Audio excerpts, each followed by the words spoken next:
to another episode of At the Table with Patrick Lencioni, where everything we talk about is related to changing the world of work so that more organizations can become more effective and less dysfunctional, and employees can be more fulfilled and less miserable. I'm your host, Pat Lencioni, and I'm joined, as always, by my co-host, Cody Thompson, and this is a very special podcast, isn't it, Cody? That's right. Yeah, we're not in a room by ourselves. We're here at the Unconference with 900 people. Let's say hello.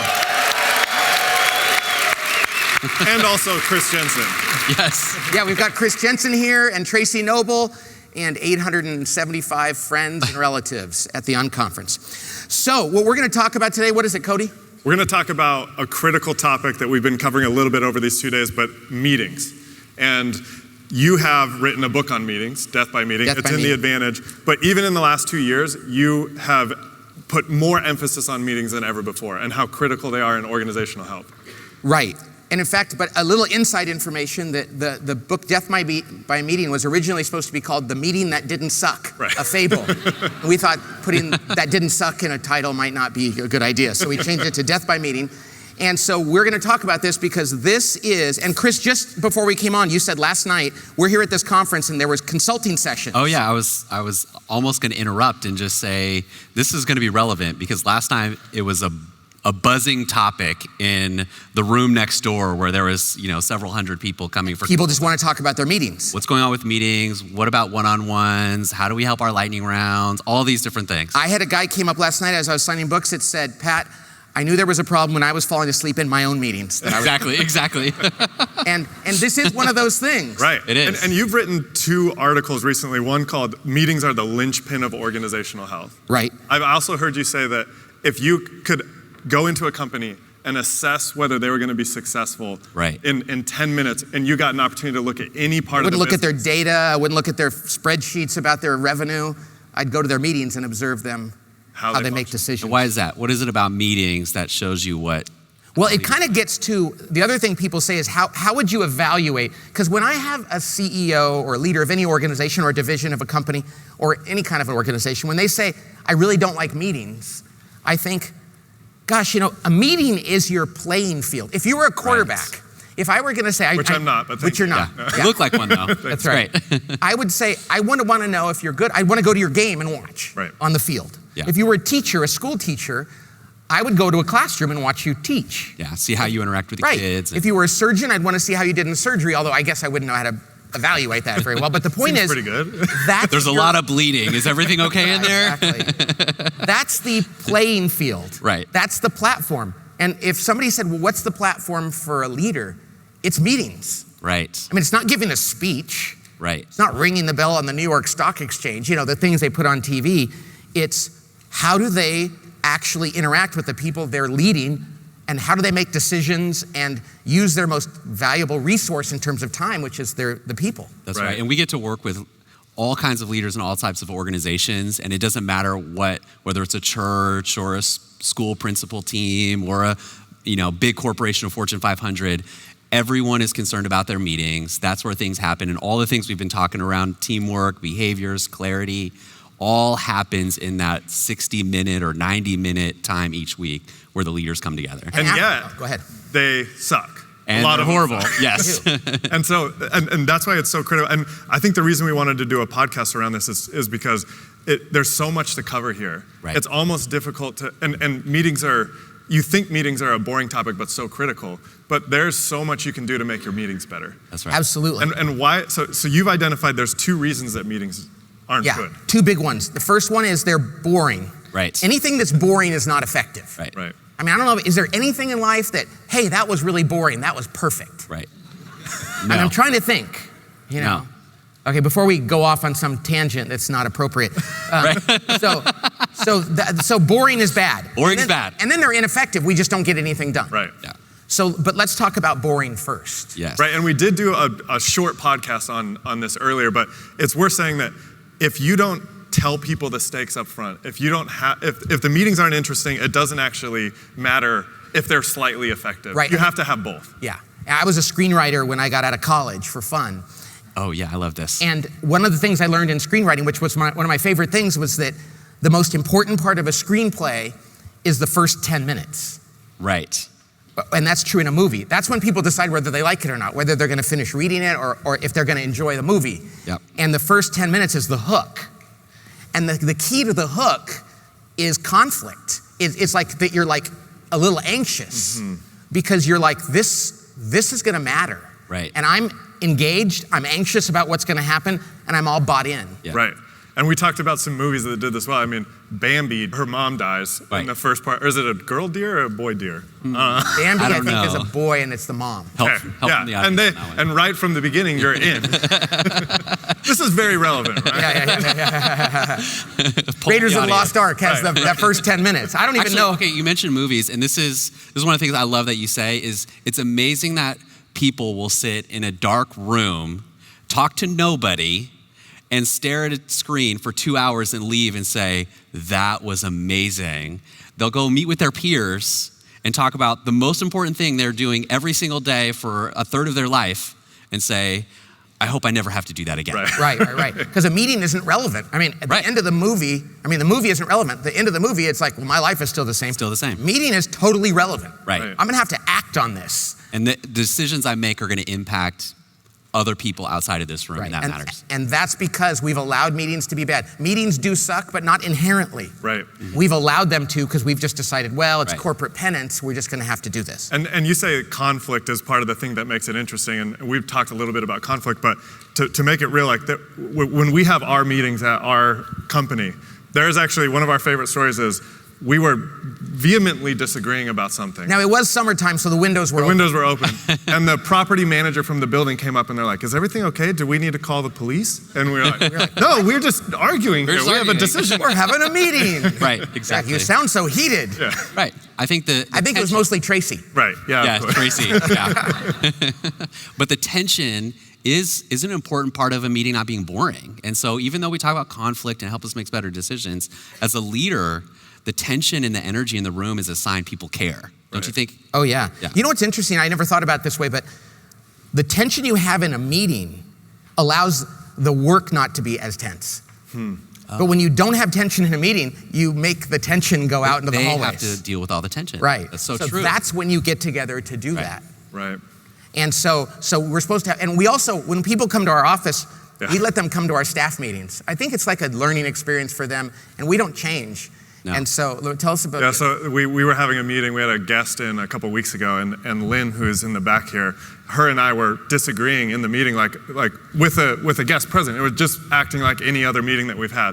And we cycled through the conflict and made some decisions, and then Pat went out with our guest, and our guest turned to Pat and said, are you gonna have to clean that up? You know, and really what it is every company we've gone to, I mean, you said this yesterday, no one is really in danger of having too much conflict. Most companies don't have nearly enough conflict. Right. And when I even remember my first meeting at the table group, I thought I was gonna get whiplash because I'm used to meetings where someone's in the front presenting with a PowerPoint from previous jobs, and then I got to our meetings and I had to keep looking about who was talking around the table, and so there is definitely something to if you set the stakes and you say, here's why this matters, that we have good discussion, and then the stakes are there. I mean, I was thinking about Alan Mulally yesterday. Yeah. Do you think that any of those meetings that he was at Ford, he didn't start with, hey, so we're hemorrhaging $17 billion. So what we do here actually matters. Now let's get into it and see how our business is functioning. Right.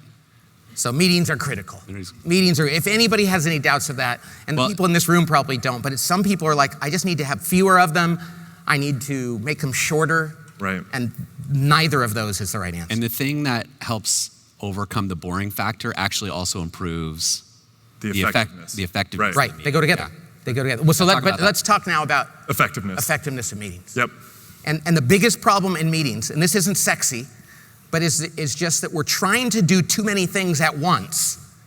That the human brain just can't process different things. We can't jump around from strategy to tactics to futures to past to decision making to brainstorm, whatever else. Right. And I call that meeting stew, because that's where you take every ingredient out of the cupboard and you pour it into one pot and stir it together, which is your weekly staff meeting, and you wonder why it tastes so bad. Exactly. And sometimes people have a hard time understanding meetings too until I use the example of my home life. I love this. Yeah, go ahead. And I'm so glad my I wife... have 5 kids. I don't relate to this story at all. Exactly. So my wife, Laura, who was here at the conference yesterday, so I call meetings to her and I in the bathroom in the morning, brushing our teeth. Just do different sinks, we have 2 sinks. And we're like trying to cover everything in that one meeting in the bathroom. And I'm like, so who's picking up the kids from school? Do you think we need to get counseling for one of our sons? Should we have another baby?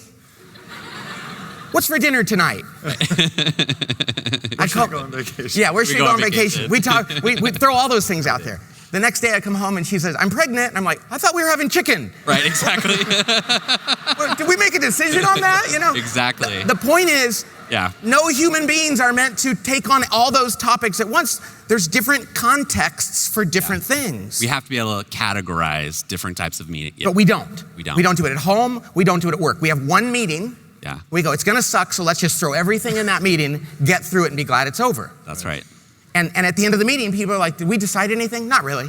Right. What about that big hairy issue? No, we didn't do that. What about these tactical issues? Oh, yeah, I guess we kind of got through them. But we ran time off the clock, and we're done.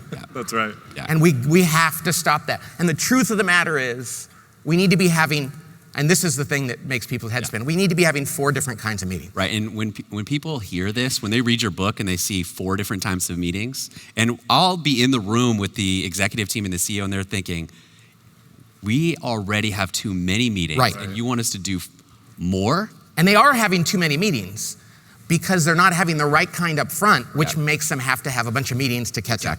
Yeah. So there's 4 kinds of meetings. We'll go through. Let's go through those, Cody. You want me to do it? Yeah. So the headline news meeting, the daily check-in. That's what 5 you call it in minutes. your book. 5 minutes, stand up, nobody sits down. We all say what we're working on. And that's mostly, I think the one nuance around that is, it's not about saying what is going to make you busy that day. The purpose of that meeting is to know what your colleagues are working on so that if there is a more important priority, you can cancel something for someone and realign their time that day. Right. So it's not a list of things like, oh, let me tell you how busy I am today. It's just, are we all lined up? Right. And sometimes you just get together and go, hey, did you watch the game last night? Oh, yeah. Hey, where's Chris? Well, he's not here today. Oh, he's in Detroit. Oh, good to know. Okay, did you submit those forms? Good. It's just you take care of a bunch of, in technology, they say you flush the cache, so you start fresh. That's right. And when the clock hits 5 minutes and 1 second, you should leave. Yep. And there should be no donuts, no sitting down, certainly no agendas. It's just there's something about human beings that work together. Yeah. Checking in with each other. In fact, you're doing too much in that meeting when it goes beyond 5 minutes. I mean, Yes. it's probably one of those other topics is creeping into that meeting. That's and right. You should, Now, this is the least important of the 4. Right. So But if you can do it, if you're co-located, certainly do it. absolutely. 5 minutes a day is worth it. Second one we call the weekly tactical meeting, and that's the one that we're going to dive into the most here because this is what everyone kind of refers to as their staff meeting. So typically like the 60 to 90 minute window, they all happen on Mondays. When you pull into the parking lot, you dread doing that unless you work at the table group, of course, right, Pat? Because we love We love every meeting, We do. That's our favorite day of the week. Do, actually. It is, yeah. And so the third one is ad hoc strategic meeting. And really what that's for when something comes up in your weekly tactical meeting that you can't solve in that window, that is not a tactical thing, it's more of a strategy thing. It's a big, hairy issue. We have a parking lot of strategic topics that we need to pull the right people into a room and spend 2 or 3 hours. And by the way, addressing. that is the most fun we have in business. That's right. Yes. That when people go to business school or when they decide to get a job in business, this is what they're thinking about. How are we going to solve these big issues? Right. We're going to go into a room, we're going to get some beer and some pizza and a whiteboard, and we're going to argue and we're going to brainstorm, we're going to figure this out, and we're not leaving until we get it done. Right. And then we don't ever have those meetings because we have those conversations in 15-minute increments during our weekly meeting. Weekly meetings, that's right. And there's something about one meeting, one topic, let's talk about it. And we've been experimenting with this 20-minute version of it. Most of them are longer issues, but the idea of like, let's just get into a room, let's talk about this one issue. That's right. Wrestle it to the ground. And we're going to go into more detail because when we dive into the weekly tactical meeting, what tends to happen is that those big topics get brought up there, and you can kind of tell by the nature of the conversation that that's not a tactical thing, and we need to put that on the side and really reschedule another meeting for that. Right. Those are the most fun, though. I mean, a strategic meeting, one topic, is so fun to go in and use your talent and argue and solve the problem. That's right. Exactly. So the last one I'll cover briefly is just the quarterly offsite meeting. This is something that we do at the Table Group. We advocate for everyone to do once a quarter or at least twice a year to step back from your business, bring your whole team, do some team building. We still, after, you guys have worked together for 20 years, I've been there the last 5 years, still build trust at these meetings, still try to take back and really invest in our team. But then to take a step back and kind of look at our business and make sure that we're focused on the right things, that our energy and attention and resources are all focused on the right things, so that we can dive back into the business and go fast. It's slowing down to go fast. So we don't want to bore people with the fact that there's 4 different kinds, but there's different contexts. Right. It's just like my wife and I in the bathroom. There's the check-in. That's where I should say, who's picking Connor up from school today? What are we having for dinner? That's about it. Right.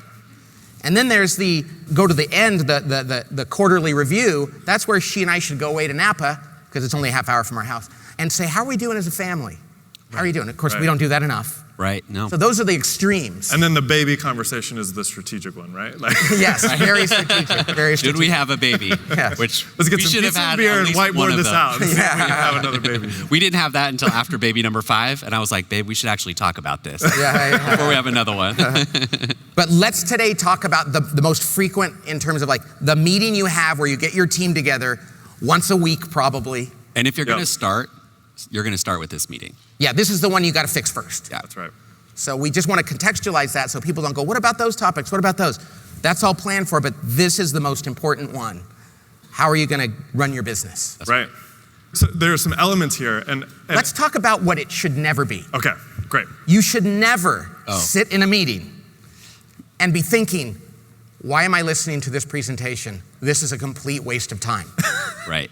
And the model we proposed with our clients and in the things we write, that will never happen again. That's right. And that's when people go, now I'm listening. Yeah, we're no longer presenting to each other. No, because how many of us, and show of hands in here, how many people have sat and watched a PowerPoint presentation and thought, you are wasting my time and everybody else's and nobody's interested in this?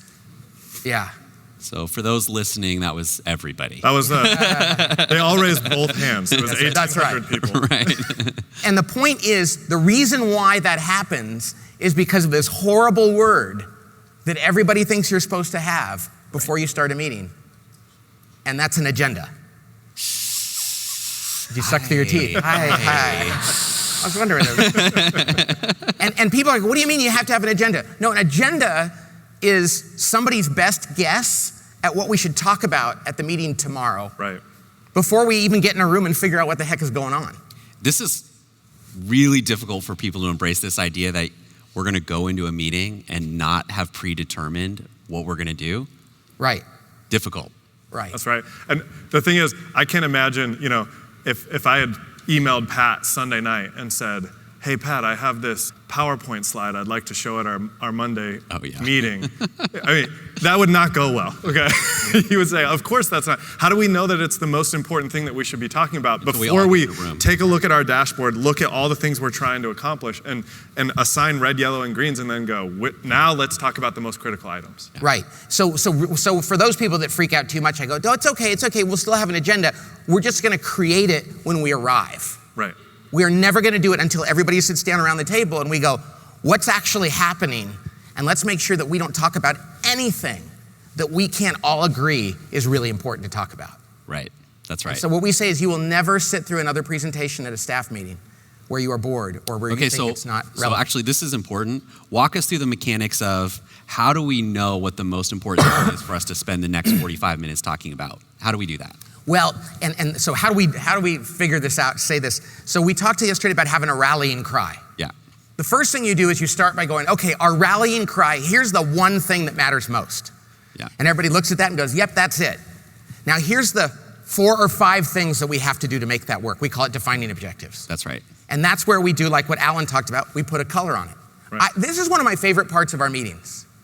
Is we go around the room and we go, okay, the first thing, gosh, what would this be? In my family, I'm going to use a family example. Okay, great. Because, and when I work with executive teams, sometimes I give them the family example, and that's when it clicks. Because so in my family, 14 years ago, my wife and I found out we were having our 4th child. Mm-hmm. Okay, so our thematic goal would have been prepare for baby number 4, because we were already drowning with 3. Oh, yeah. And we were like, yay, thank you, God. what are we going to do? Cody should start taking notes. Yeah, we have our second on the way, so let me get a pen here.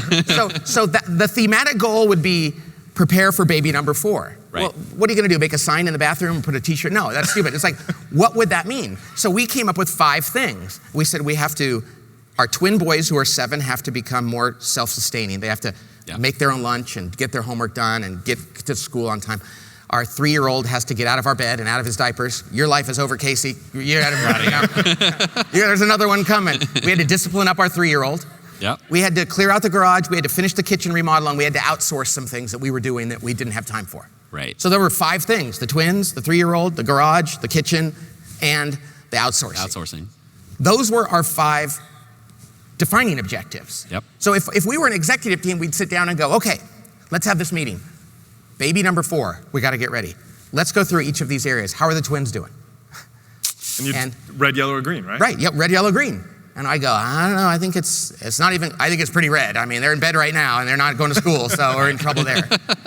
Casey, he's doing well, he's a green, and an executive team does this. They go through the 5 big areas, and one of the most interesting things is watching them figure out what the color is. Right. And going, so how is that new marketing program going? And somebody says, I think it's green. And somebody goes, whoa, did you hear about this thing? No, I didn't, what about it? Oh yeah, you're right, it's yellow. Right. And it takes 10 or 15 minutes at the beginning of the meeting. That might be the most important thing that happens. Right. Oh, okay. One of the questions that came out last night in the consulting corner was, what if we don't have enough data to understand if it's red, yellow, or green? Yeah. And that's why I actually love the family example, because if you ask, how are the twins doing? And you think that there's a metric that's going to give you a red, yellow, or green. Exactly. Like, what is that metric exactly? Well, let's see here. They submitted their reports, And that's the thing. People think that it's about data. It's about judgment. Right. And this is one of the myths, and people all know this in their own business, but they think all the world-class businesses are different. Southwest does not make decisions based on data. Right. I mean, they use data, but I've been in a room when the executives made decisions. And it's judgment. Right. They sit there and they go, okay, we know the data, but what should we do? That's right. And I love what Alan said yesterday. CEO, Ford Motor Company, global organization, and he's got his executives around a team saying, is it red, yellow, or green? Exactly. And when they disagree, why don't you 2 get together and figure it out, and let's talk about it. Right. And the purpose of the color is not to be specific and accurate. The purpose of the color is to give you a sense of whether that should be relatively important to talk about that day. Exactly. Because people go, I don't know if it's green or if it's yellow. And I call it lime, let's move on. Right, and because the goal is not to present the data and present the case for whether it's green or yellow. We're in the process of creating our agenda right now. Exactly. So what we do is we go, we take a step back after we have everything colored, and we say, what are the most, we only have, we don't put a time limit on it, but if we have 60 minutes together as a team, which are the ones that we should cover? The thing is, covering ones that are green when your time is so precious, that doesn't make a lot of sense. Right. You just do a lot of reporting out about how great I did at the thing that I was doing that I should tell you guys about, versus this is really critical. Let's focus our time on the 2 or 3 or maybe 4 most important issues. Well, and this is where we should go back to bad meetings. Here's how they often happen. The CEO or the leader sits there and essentially does a collective one-on-one with everybody in the room. They go, let me talk about your area for 15 minutes. Let me talk about your area for 15 minutes. Let me talk about yours. Yours could be doing fine. This one's is on fire. It's terrible. Right. This one's fine. And we peanut butter out our time equally, where the whole team would rather go, let's all dive in and help this guy or this gal on the thing that's really holding us back. Spend the whole 60 minutes on that. Exactly. Right. And yet, so we somehow we think having an agenda, peanut buttering out our time, filling out the minutes and sending them people so that which they'll never read, that makes for a good meeting. Right. What we need to do is go put colors on that stuff and then go, what's red or orange or yellow that we need to talk about today? Right. And that's what we're going to do. Exactly. And most of the time, those are still, the things that come out of that meeting are still tactical topics that you take on. We have a consultant who told me a story about one of the clients. They were really struggling with, are we solving tactical things in this meeting, or are we bleeding into strategic topics? They did this really simple thing. I love when there's like stories where they just do really simple stuff to help them differentiate. Who did this? I think it was Brad, but I'm not sure. You can tell me if I was wrong later. But they have a bell on the table when they're talking about their topics, and if they're on one topic and it gets past 5 minutes, someone just rings the bell. Now that doesn't mean move on, it just means hey, let's decide, is this really a tactical thing or is this bleeding into a strategic thing? So if it is, let's table it and get the right people in the room. Something that simple can That would be like a bell in my bathroom, me going to my wife, hey, do you think we should have another baby? And she goes, ding, we are not talking about that right now. You know, like, okay. Exactly. I love that because I think you said this earlier, the meeting stew thing. What happens in a conversation is we start talking about something we think is tactical, and all of a sudden we uncover it's actually more of a strategic issue. And we just keep going. And we need to go, stop. That's way too big for this meeting. Exactly. Yep. Right. So we get through all the colors. We've addressed what's so we're creating our agenda. We're moving some things from a tactical meeting to a parking lot where we're going to have another meeting. And then we've assigned red, yellow, and green for everything. And then we start our meeting. That's when the meeting starts. So you spend 15 minutes up front reviewing what's going on, putting colors around it. And that 15 minutes makes the next 45 or 75 minutes so much more valuable. Right. That's right. What I love, so Pat and I were at a client not too long ago in the Silicon Valley. Multiple billion dollar, huge company. With the CEO and 2 or 3 direct reports. And organically, one of their meetings came up. It was a monthly meeting that they fly in some heads of different parts of their business all over the world. Strategic meeting? No, we were just talking to them about organization. Just a meeting. Okay. Just a meeting, okay. It takes a day. Yeah, it takes a whole day. Okay. And the CEO just goes, oh, I hate that meeting. And then every one of the direct reports was like, oh, that meeting's the worst. We were going to email you about how bad it was. Oh my God. And we're sitting there going, why do you have that meeting? You guys are in charge, you know? You can cancel it. And they were like, oh, I don't know. I don't know if we can cancel it. We've been doing this forever. And you know what happened? They canceled it. And then Jeff went back 2 weeks later and they were having it again. Oh my God. And I hope they don't listen to this podcast. No, but the reason why is because we get used to it. Like, well, we've always had that. You know, there's this great thing called the Abilene Paradox. Is that what it's called? The trip to Abilene. And I don't know who came up with it. It was a business thinker years and years ago. He talked about some people sitting around in West Texas. Yep. Here in Texas, and it was a really hot summer day. This is like in the 50s. There's no air conditioning. Mm-hmm. And everybody's sitting around going, what do you want to do? I don't know. What do you want to do? I don't know. What do you want to do? There's these 4 people. And somebody goes, do you want to go to Abilene? Yeah, we can go to Abilene. All right, let's go to Abilene. They get in the car. There's no air conditioning. You know, right. They're dying. And somebody goes, why are we going to Abilene? I thought you wanted to go to Abilene. No, I thought you wanted to go to Abilene. Yeah, exactly. Who wanted to go to Abilene? We have meetings that nobody wants to be at. Right. And we keep doing them. And we go, why? Because we've always done it this way. Right. And we're like, be a hero. Cancel that meeting. Cancel that meeting. Right. Yeah. Be everyone's best friend. Right. And you're the leader. You're allowed to. So there's a client here that many years ago was struggling with this whole idea. And they had this one big meeting they couldn't get rid of. And I said, you know what, just do it. But just start working on this tactical meeting. And within 3 months, they got to that other meeting and they said, why are we doing this anymore? It's not relevant. And so sometimes if you're stuck, just start doing the right thing and some of this other stuff will sort itself out. Yeah.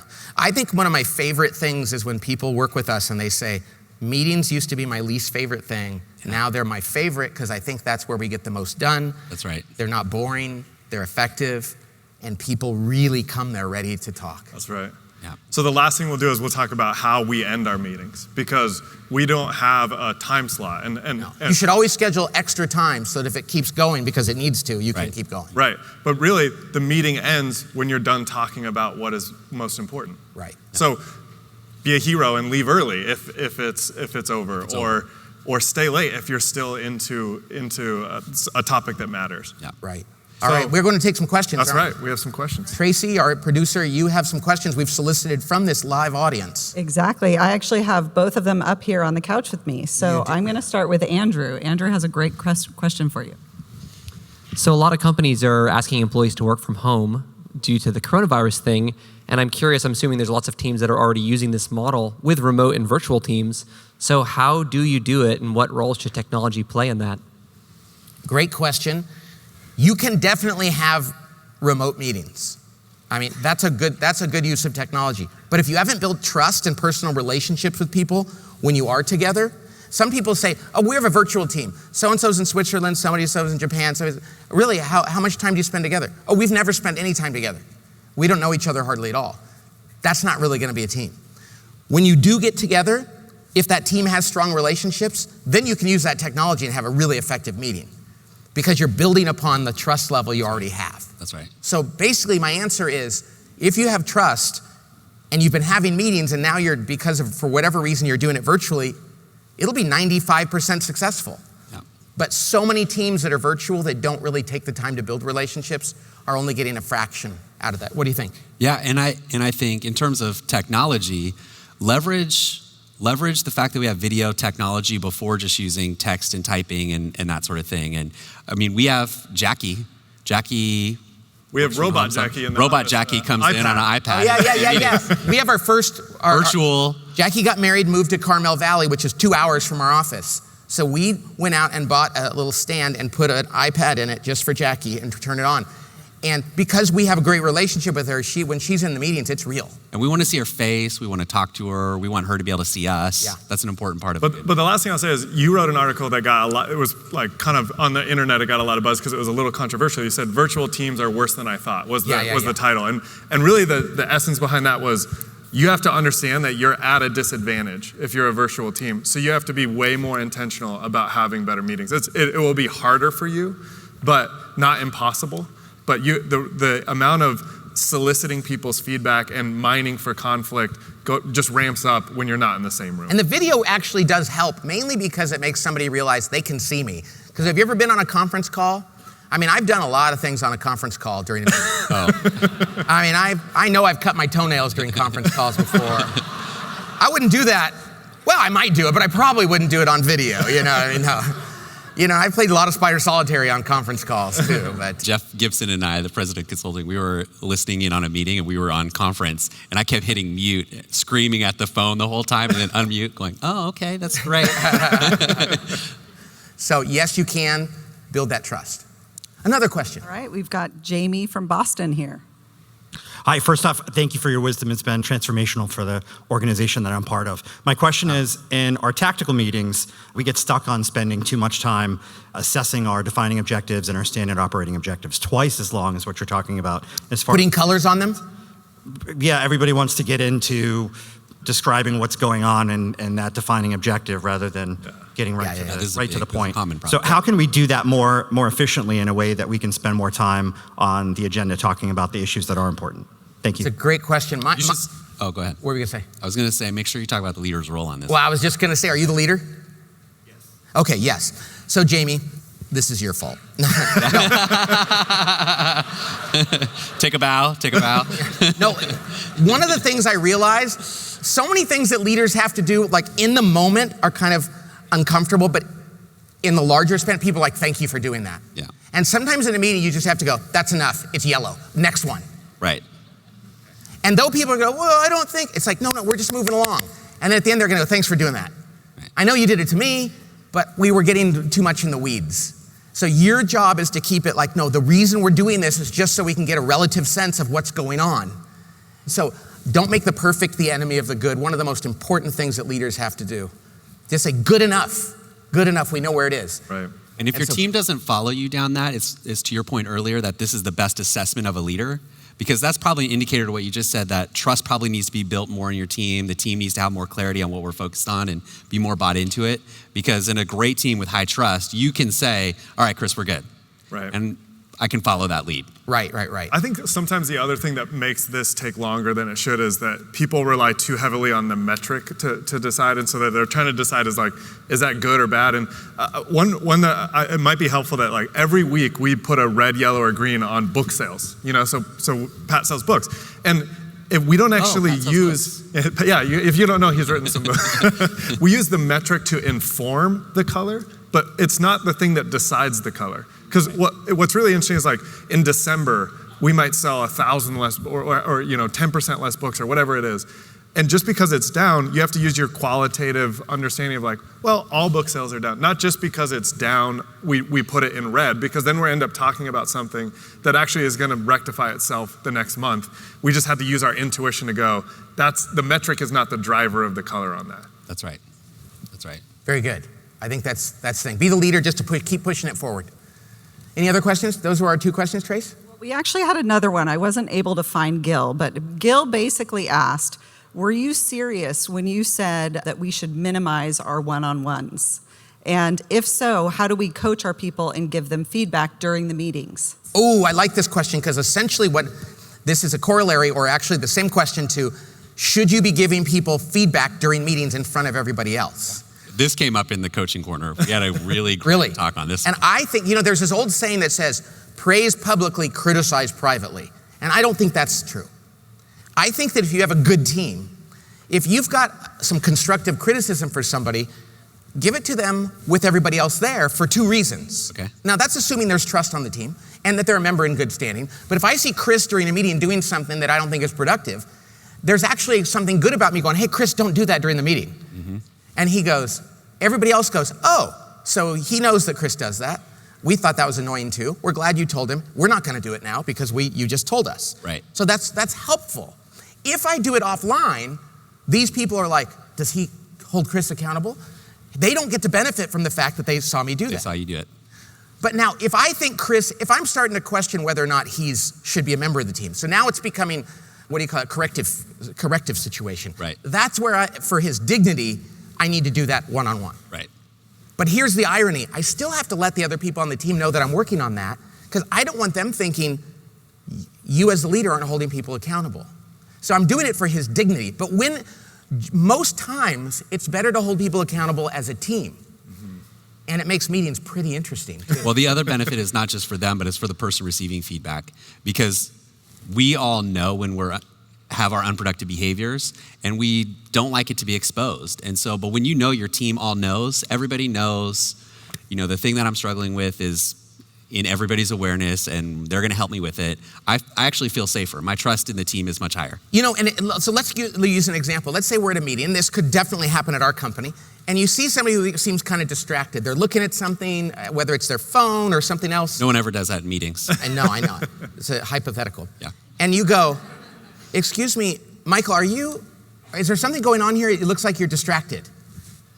And it's a little uncomfortable. Yeah. And he's either going to go, yeah, I'm sorry, I'll put this away. Or actually, I am distracted. There's this thing going on. And it might be my wife is sick or I'm kind of worried about this thing. And we'll go, oh, tell us about it. And then we'll help you with that. And then we'll get back on track. Right. Not doing that, everybody else notices he's not paying attention. And then after the meeting, if I go talk to him privately, suddenly everybody else is going to go, well, he did it during the meeting. I can do it next time too. Yeah. It sounds so silly, but if you're a good leader, you have to be willing to have that uncomfortable conversation right there. And good things happen. Now, I'm not going to be a jerk about it. Right. Well, I hope not. I'm sure I have been before. Right. But, so you were serious about minimizing one-on-ones. Definitely. One-on-ones should be about your development. Yeah. So once a month, I should have a one-on-one and say, okay, Cody, we're not going to talk about the tactics of your work because I've been talking to you about that in meetings with the whole team. How are you? What's going on? What do you think you're doing? How am I doing for you?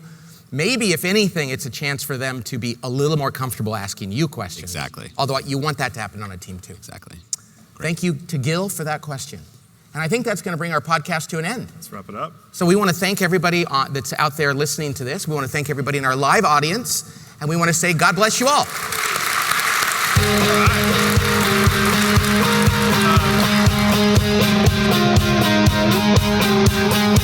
All right.